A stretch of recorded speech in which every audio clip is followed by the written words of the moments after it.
I'm Dr. Dhindsa. I'm a practicing urologist in the United States. What we have found is the laser lithotripsy of urethral stones is a challenge, and these challenges need to be solved. To solve these problems, we have come up with a new device, the Lasermatic.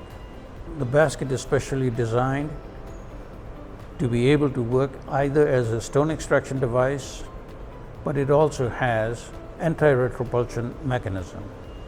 The reason why I would recommend that you use the Lasermatic is, number one, the laser fiber will be focused on the stone at all times, which we could not do it before.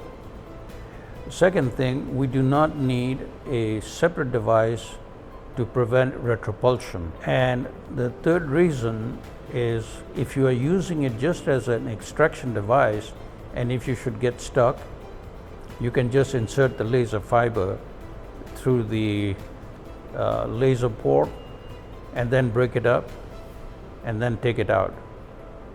And all this is controlled by the surgeon with the same hand.